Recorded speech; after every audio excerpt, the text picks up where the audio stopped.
guys, welcome back, and it is the grand finale of our corn celebration week. We're making orange glazed polenta and almond cake, which is gluten-free and vegetarian friendly. And by the way guys, if you haven't subscribed already, make sure you hit that subscribe button and watch out for all the great videos we're uploading for you each and every week. Now let's dive right in. Now, this cake is an upside down style cake, so if you're familiar with, like, most people know pineapple upside down cake, something like that, right?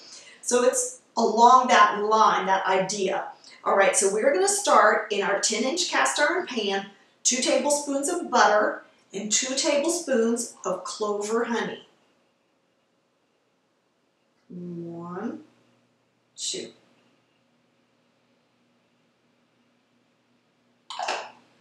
Okay, and this goes into our 350-degree oven to get all melted. As usually what I do is when I turn my oven on to preheat, I go ahead and put my pan in with whatever stuff is in it that needs to melt. Just 2 birds, 1 stone. You know what I'm saying? Okay, now, so while that is preheating and getting ready, take about 5 minutes, we're gonna start on our cake. Now, into this bowl we have 2 cups of polenta and 1 cup of almond flour. And that's all that's in there so far. Now, in goes baking powder and our salt. All right, and we're just going to whisk that together. Okay, and remember, in our dry mix, we have our polenta, our almond flour, baking powder, salt, and coconut sugar.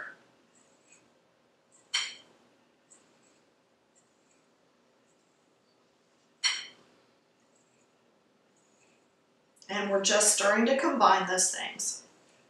All right, now into this goes our 1/2 cup of melted butter,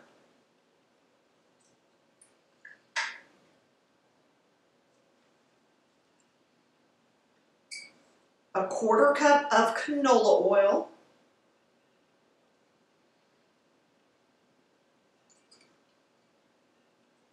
our scant teaspoon of vanilla, and a drop of almond extract.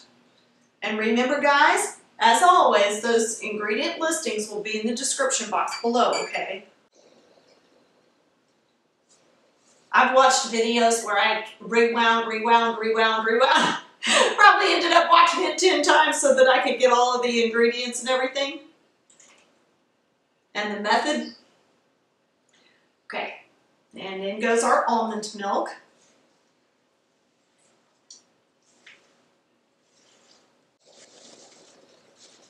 Oh, that smells wonderful. Now, into this mixture goes 3 large egg whites. Look how beautiful, fluffy. Stiffly beaten.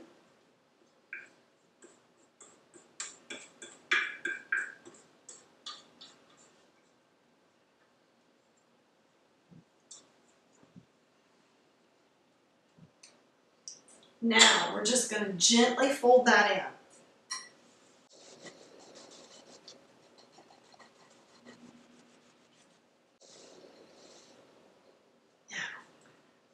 That is going to go into our hot pan. Okay guys, our pan is ready with our melted honey and butter. So you see that? Beautiful, beautiful. We're going to arrange our orange slices. Now, whenever you're doing a fruit in the bottom kind of thing that you're going to flip over, just keep in mind that what you see, what goes down, is what is going to be on the top when you invert, okay?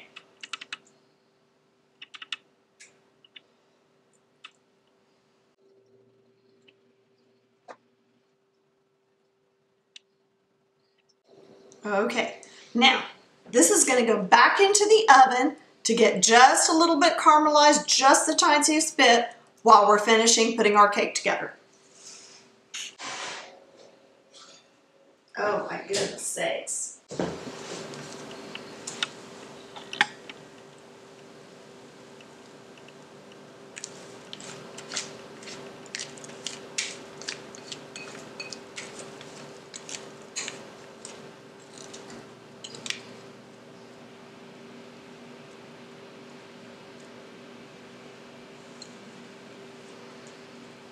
And we got that all poured in there and back into our oven we go. Okay guys, while our cake is in the oven, I want to show you a quick little topping that, like a little drizzle or a little glaze, whatever you want to call it, we're going to make to go on that cake. So we have our saucepan over here, and we are going to get our butter into that first. Okay, so into our saucepan goes our 4 tablespoons of butter. All right, now into that, and of course you've got this on about medium heat. You don't want to scorch it, so you have to be careful with it. All right, then into that goes 4 tablespoons of honey. 1, 2, 3, 4. All right.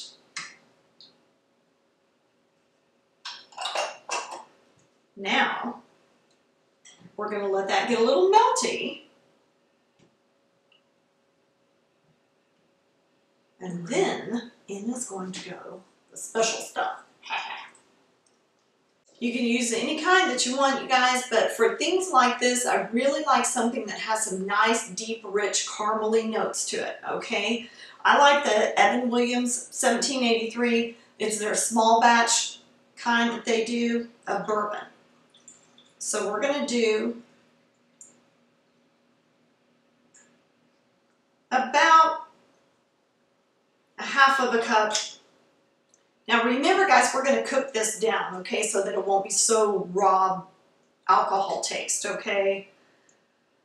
So we're going to cook it down, and I'm going to add about as much as I feel needs to go in. It may not need quite that much. All right, our butter's melted into our honey.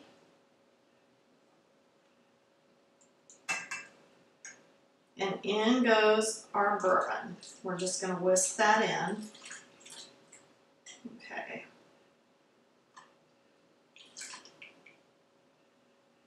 All right, now we're going to bring that to a very, very gentle simmer. And while that is reducing down and the alcohol is cooking off, I'm also going to tell you what I made as well to go on the cake. Okay, so we have our orange and bourbon infused whipped cream. Now, also guys, if you haven't seen that video on how I make the homemade whipped cream and how you can infuse it with all different kinds of flavors and things like that, check out that video, guys. Now, most of that alcohol has evaporated off of there, if not all of it. Going to give a little taste test to make sure. And you just need, see, you just want it, you want it like that, see? Kind of like a syrup. It's going to thicken a little bit as it cools even. But about right there is where we want it.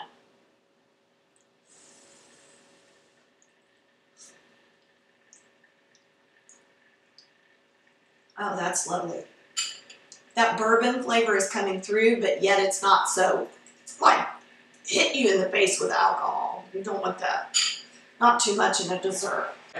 All right, guys, our cake is done. Took about 35 minutes. We're going to bring it out.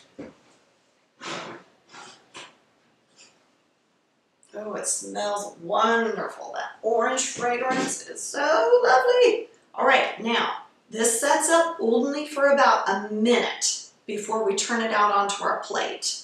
Okay, we just want it to come together a little bit, and we're going to loosen the sides. We're going to flip it over and invert it. And we have to do this quickly so that the fruit that's underneath the cake, remember, won't stick to the pan instead of the cake.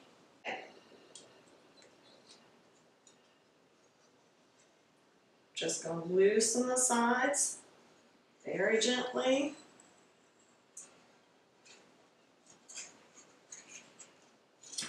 Okay, now plate goes on, and this is very, very hot, so we have to be very, very careful. All right, lift and flip. You got it, you got it. Yeah. Oh dear, we lost part of it. Oh dear. That's so heavy. Okay.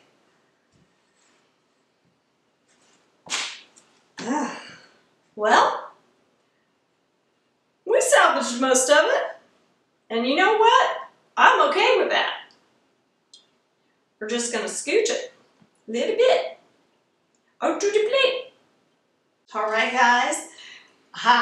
We did get our cake successfully unmolded, and it's been cooling for about 20-30 minutes, but it is still really, really holding its heat.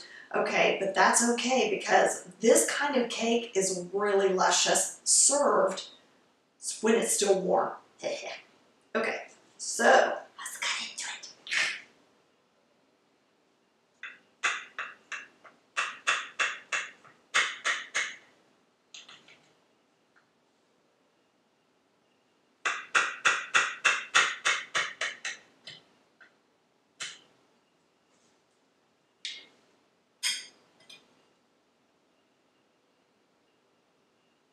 Oh, beauteous.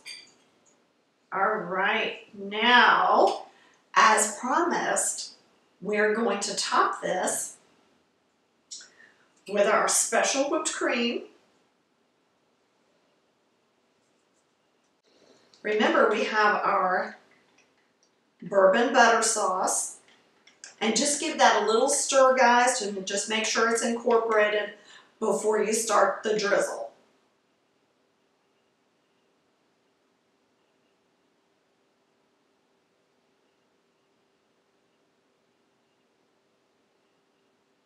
Oh, goodness. Oh, my goodness. That bourbon flavor with the orange, that little bit of almond in there, and the honey, it's all working so well together, you guys. Really and truly, you gotta try this. Now, remember, this is an original recipe to Things Tina Does, gluten-free and vegetarian-friendly, all right? So give it a try. And when you do, leave me a comment, leave me a little heart and a like, and make sure you're subscribed to the channel, guys, because that's really gonna help me out. And let me know what you think of this, okay? And we'll see you next time on Things Tina Does.